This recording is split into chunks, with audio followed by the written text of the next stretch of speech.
Jagpreet, good morning. How are you, sir? Morning, Roberta. Doing great. Doing great today. All right, right. Tell us who you are first and foremost. How you got your start organizing and then leaning into what drum is and isn't. Great. Yeah. So my name is Jagpreet Singh. I'm the political director at Drum Beats. We are a sister organization of Drum that organizes working class South Asian and Indo-Caribbean New Yorkers across New York City. I actually got my start as a tenant organizer way back in 2012. Um, Worked at a couple of places and then joined Chaya CDC back in 2015, where was organized tenants in South Asian buildings for the most part. We opened up a center in Richmond Hill, spent about 5 years there, worked alongside Zohran for about a year as well. After that, I managed a city council campaign here in Jackson Heights. And then since 2021, I've been the political director at Drum.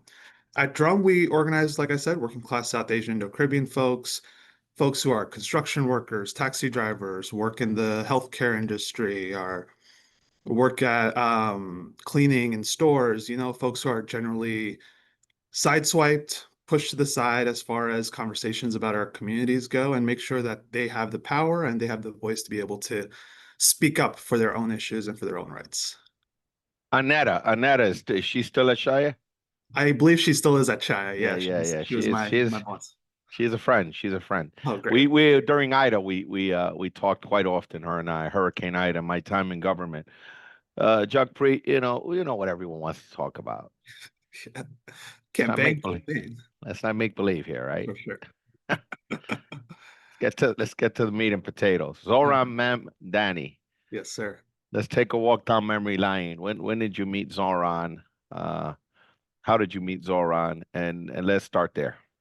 For sure. I believe it was about 6 or 7 years ago where he started working at Chaya as the foreclosure prevention counselor. Chaya was one of the is the only organization that really works with South Asian homeowners, especially around making sure that we're not priced out of our own neighborhoods. Foreclosure and deed theft issues along these lines are a big deal. And Zoran had come in to kind of organize around this, work with homeowners, and make sure that they knew about their rights. So when I was working out of our Richmond Hill office, Zoran would come down at least once a week, and one of his primary jobs was to look at the list of people who are on the foreclosure list.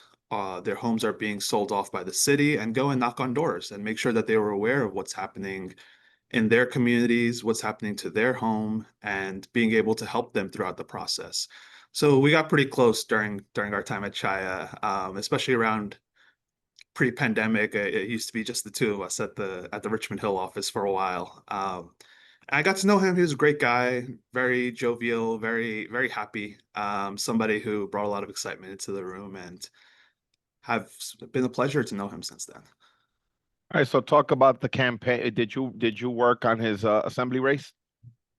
Briefly, I did a little bit of petitioning for him. I did some postcards, a little bit of door knocking. But a lot of my focus at that time was another friend of both of ours, Mahfouzul Islam, who's running against David Wepburn in District 24. So I did spend a lot more time assisting Mahfouzul with his race, but helped out Zoran where we could. Especially since the story was a little bit closer to me at that point. So did really like going out there, knocking on some doors, and then having some great food in the story afterwards. Talk about this campaign now. How did the endorsement come about, and how early were you having these discussions with Zoran about running or potentially running or exploring a run? And are you a member of the DSA? I am a member of DSA. I've been a member of DSA since 2020, for a while, especially within the Queens work that we do here. But Zoran had approached Drum Beats back in, I believe, August of last year. He wasn't the only mayoral candidate who had approached us. There were two others who had approached us around the same time. Name names. Sure, it was Brad Lander and Jessica Ramos. Okay. So at the same time, we were also working with some of our partners, Cav Voice, who organizes East and South Asian tenants mostly in Astoria and Chinatown, as well as New York Communities for Change, who works with a lot of Black and Latino tenants and working class communities. And we saw a shift, that there needed to be something that brought together our working class members, mostly immigrant, almost all of them renters, many of them with various levels of immigration status, to really make a difference and for the first time be able to express their voice for a preference of a candidate. And we definitely learned a lot of lessons from 2021, where we all saw that the progressives, the left, really didn't coalesce around a candidate early enough and strong enough to where we got the results that we have today with a mayor like Eric Adams. So the three of our organizations came together. We did an endorsement process. We interviewed the three candidates, and at the end of the day, all of our members, almost unanimously between the three organizations, had decided to endorse Zohran Mamdani. How many members do you have, Trump? We have Active members. we have about 2,000 members, paper members, and I would say that about 300 of them are leaders, so are the Okay. most active. But we have anywhere from like 1,000 to 1,500 showing up yearly to our various events. Jagpreet, I want you to explain the dynamics within the South Asian community. I'll give you an example. My primary care physician is Indian from India, and I asked him, if there was a sense of pride in the fact that Zohran Mamdani potentially could be the first South Asian, right, immigrant, my immigrant mayor of New York City, and he brought up some issues that the Hindus had with Zoran. And obviously, I'm not privy to any of that information, but I know amongst Latinos, we have our own politics, right? Puerto Ricans, Dominicans, Ecuadorians, 'cause we're not monolithic, right? So talk a little bit about how it was, how you brought everyone. Are you Sikh? Are you Muslim? Are you Hindu? What is your background? Yeah, so my background is my parents are from Punjab in North India, and we are Sikh. Okay. Um, and across our membership, we And organize. that's it. Then I want you to educate me here. So, how do you bring all these people together behind Zoran, and what are those dynamics? What are the issues there? Why would he bring that up, right? For sure, for sure. I think so. In our base alone, we organize across various memberships. We have members from Nepal, India, Bhutan, in Pakistan, in Bangladesh, Sri Lanka, and also Indo-Caribbean countries like Guyana, Suriname, and Trinidad. So these are a range of folks. They speak different languages, they practice different faiths, but there is something that ties them together at the end of the day, that working class identity, the having to struggle, work off your bone day by day, 7 days a week to provide for your family, to hope for a better life for your children, to make sure that they have a better life, better education than you did. And I think this ties all of our communities together, no matter who they are. And for sure, I'm not going to sit here and say there's no tension in the communities. There's a lot of historic tension for sure, tension from back home. But that's Yeah. one of the things about being But in the. that's no different than But that's why I want you to explain what those things are, and how you all manage to bring everyone together for the common good, right? For the first, or to make history. Yeah, for sure. I think South Asia historically has been rife with political and religious conflict in the past, but it's also been a home where synchronicity has existed, very much like we see here in New York, where Muslim and Hindu and Sikh neighbors are going to the same restaurants. Their children are at the same schools. They're going to the same community festivals. They're listening to very similar music. They're shopping in the very similar areas. If you go out to Jackson Heights, 3 blocks away from our office in Diversity Plaza, you're going to hear Bangla, Nepali, Hindi, Urdu. You're going to I live see. I live I live on Woodside, just so you Oh, know. So great. Oh, right, not too yeah, I far know away. I So know that you're very well. And very, I grew up there, by the way. So I've been there very a much aware. And then a long place time. here like Jackson Heights as well. When I was younger, my family lived here, was predominantly Punjabi and Indian. Slowly over the years, it's gotten a lot more Bangladeshi, a lot more Nepali. A lot of the Indian and Pakistani folks have moved out. But it continues to be places like this continue to be a place where a lot of our communities are able to come together, celebrate together, be able to work together as well. Jagpreet, talk a little bit about what candidates have missed in the past about the South Asian community. I mean, why was there a reluctance to sort of campaign, organize, or why didn't they get it right? And who made the decision early on to go hard in the temples and right and do that outreach and register these folks? Talk a little bit about the organizing that went into that. For sure. I mean, our community has been here for over 150 years. They've been part of the fabric of New York City, but more often than not, nobody's really reached out to them. There's been surface level attempts, and there are a number of community leaders, for better or for worse, who have created relationships with the folks in power, but often the relationship is just with them, and we hardly get to see our elected officials in our community. Maybe once a year when they're running for office, they'll come to our mandir, our gurdwara, our temple. They'll say, namaste, salam alaikum, sat sri akal, but that's all we get. More often than not, there hasn't been a development of leaders, of especially young leaders in our community as well, to want to aspire to run for office. Often we're getting more paltry positions. Maybe somebody's being appointed to a community board. Maybe somebody has been chosen by the party to be a district leader, but we're not seeing any concessions beyond that. On top of that, we also have a lot of issues that impact our communities that are working class issues. Something, for example, like the taxi driver issue. Yet the issues that when politicians come to our communities bring up is, oh, we want to like recognize your holiday, which is great. We want our holiday recognized, but we also want food on our table. We want cheaper rent. We want to make sure that our children, our next generation, are able to afford their education and stay here.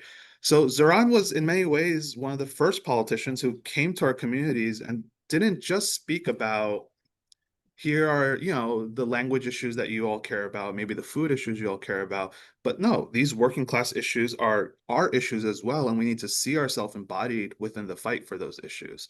So I want to give credit to the campaign and Zoran, because this was one of the communities that they wanted to target early on and make sure that they were brought in, the South Asian, Indo-Caribbean communities, Muslim communities, which is why he wanted to make sure he spoke to an organization like ours.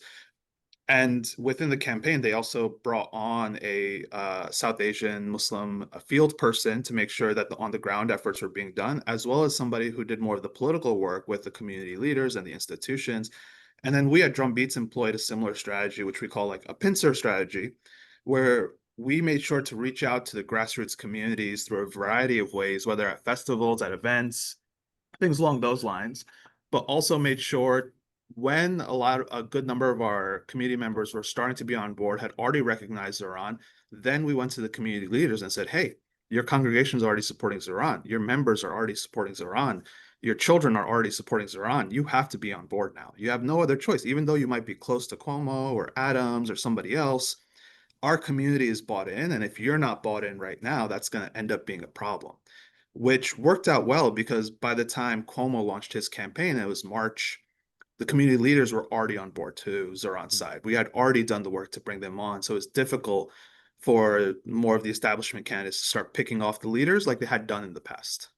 Numbers. Talk to me numbers. In years past in this primary, how give me numbers, right? Yeah, for sure. So generally we see paltry numbers within our community. We have one of the lowest voter participation rates, not only within the primaries, but also within general elections. And one of the biggest shifts that we wanted to make was make sure that not only were we making sure that voters were coming out, but a large portion, over 50% of the South Asian community who is registered to vote, isn't registered to vote with a party. So a lot of our campaign pre-February, pre the Valentine's Day deadline, was to make sure that those that were registered to vote also voted within the party. Generally, we see maybe 20%, 19% of our community vote. But this time, the numbers have been blown out of the water. I'll give you one example in Kensington. That's what I want to hear. Numbers. So in Kensington, generally, we have maybe 20%, 21% of the Bangladeshi community who is registered to vote. Very low numbers. This election, almost 50% of Bangladeshis who are registered to vote actually came out to vote. That's a higher number than white people who vote. We have never seen numbers like this before. Citywide, the participation of Bangladeshis in particular jumped up to 38%. And we saw similar numbers across the Pakistani community gained 12% extra voters. The Indian community gained 10% extra voters. And this is a statistic we're seeing across the spectrum. So it's not just in the more ethnic enclaves where we organize in, for example, Jackson Heights, Parkchester and the Bronx, Kensington and Brooklyn, but we're also seeing increases of South Asian numbers in places like Manhattan, where maybe it's a little bit more not middle class or lower class, but upper class South Asians. We're seeing increases of South Asian numbers in places like Williamsburg, Astoria, the Lower East Side, where you have a lot more of the more new incoming. You can call them transplant South Asians as well, but folks generally who don't vote in elections. Jagpreet, how has gerrymandering impacted the electoral progress of South Asians? We Yeah, saw Assembly Member Jennifer Rajkumar, right? She came in, and that area is right growing, is South Asian and growing. And there are other parts of North Queens, Richmond Hill, that could potentially allow for a South Asian candidate. Talk a little bit about how the maps and the way they're drawn have sort of impacted the process and the progress of the South Asian. To your point, not these, no offense, these unpaid, you know, positions, party positions that I mean, if anybody who's been around long enough know. I mean, no disrespect, but the real job where you actually get to make decisions, pass, legislation, introduce legislation. But what is it? What are the lines being drawn a certain way? How does that impact the electing more South Asians? for sure. So, like I said, our community has been here for 150 years, and to this day, there's never been a district created specifically for the South Asian community. And that's not to say we haven't built neighborhoods. Richmond No, no, Hill, but yeah, Jagpreet, and I'm sorry to interrupt you. What's the game plan? Is that part of the push now to say, hey, there's some talk about that, gerrymandering at the state right now because of what's happening in Texas. Now that Zoran has demonstrated some muscle there, just like the East Asians, right, in South yeah, Brooklyn are now making a strong play. for sure. It's not politics as usual anymore, though, in that part of town, right? Yeah, yeah. But what's the game plan here? What are you doing? For sure. I mean, so if you take a look at the electoral map of the areas that Zoran won, we've been thumping our chest for decades about this area called the Hillside Corridor, which runs on Hillside Avenue all the way from the Van Wyck basically to the Long Island border. And along this stretch of Hillside Avenue has historically been a number of South Asian communities, from Bangladeshis in the Bronx to Indo-Caribbeans in Hollis to Punjabis and Indians in Glen Oaks area. And again, we've been telling folks for years that this is a corridor that exists for our community, and this needs to be a district for us. Yet, decade after decade, the Hillside Corridor is broken down. Parts of it are given to one district, parts of it are given to another district, and we don't have the totality within the district to be able to elect anybody. And nobody, I think 5 years ago when we were testifying, one of the staff members of the redistricting commission was like, there is no Hillside Corridor. I don't know why you guys keep bringing this up. It's a very diverse area. But if you look at the electoral map now, you can see the Hillside Corridor from space. It's the part of East Queens that a strip runs along it, where our communities, again, whether they were Bengali who speak Bangla, whether they were Indo-Caribbean who speak a Guyanese Creolese, whether they were Punjabis who speak Punjabi, all came together to vote for Zoran. And this is one of the biggest indicators that we have a cohesive, tight community here. And the same goes for Richmond Hill area, South Ozone Park, similar for Kensington. But the biggest one I want to give an example for is Parkchester in the Bronx. It's the one area of the Bronx, especially in the Northeast Bronx, that came out very heavy for Zoran. This is an area where we have Bangladeshis living in rent stabilized apartments, living along the Parkchester condominiums. And again, for the last time around, we said we wanted to keep Parkchester and Westchester Square, the two Bangladeshi neighborhoods, together. Unfortunately, that wasn't the case, but it's a continuous yellow circle in the maps right now of the people who came out for Zoran. I got to mention that area it is very heavily Bangladeshi, maybe 40% Bangladeshi, but it's also very heavy Latino. And what this shows us is that even though a lot of the outreach, at least the outreach that we did, was towards the South Asian community. Our communities don't live in silos. This is New York City. Your Latino neighbors are talking to your South Asian neighbors in whatever English that they can, in whatever way that they can. Their kids are playing together. We're living in the community, right? So people are also talking to each other. Our outreach to the South Asian community also means that they're now validators for Zoran within their neighborhood. So I Okay, think these so are the sorts of things that we want, uh, stories we want to tell. okay, but I get the sort of narrative. What is the plan to change that, right? Yeah, no, for sure. We're That's the gonna only you know, we both know this business. yeah, That's the only language people understand in this universe is winning and losing. for You sure. I think demonstrate you can win, that you know, you're not on the menu, you're at the table. for sure. So so So what is the play to change that and to say, hey, like every other group, hey, it's our time. We want to see it at the table. So I think the biggest issue of this is now that we have a community that's activated. So when it comes time for census and we need to make sure that our community are filling out the census, we have a much better validator in somebody like Zohran to be like, hey, everybody needs to fill out the census to make sure that our numbers are counted up. The other aspect of activating our community now for this election is that we get to keep reaching out to them. We get to keep being in contact with them. So when it comes time in 2030 for us to go out to testify at the commissions, when it comes time to write letters to the commission, to rally, we are going to keep our community activated to make sure that we have the numbers we need to make sure that, our power is being put forth, that we are getting a district in South Queens, that we are getting a district along the hillside corridor, that we are keeping our Parkchester communities together. The other aspect of this is that we need more elected officials to stand with us. A good example of this is that Zohran Mamdani, when it came to the assembly redistricting maps, even though he got what he wanted in his district, a number of organizations, including ours, told him, hey, South Queens, especially Richmond Hill, is still split into 4 separate assembly districts. This does not build our power. We're not even 30% in any of these districts. We need your help. Zohran was one of the only Democrat assembly members to vote down the map and then spoke up saying that I'm doing this because the South Asian community, even though it's not one that I represent, it's one that I'm close to, is being gutted. And we need to make sure that we're standing up for them, speaking up for them. And now, hopefully, in 2030, we'll have a number of more assembly members and senators who are willing to stand with our community and vote down any map that's not going to benefit our community. Jagpreet, let's talk about this race to the finish, leading up to November. What's your involvement currently, and what's the play from now until election day in November? And are you part of the transition, or is that extremely premature? I think What's happening? What's the latest?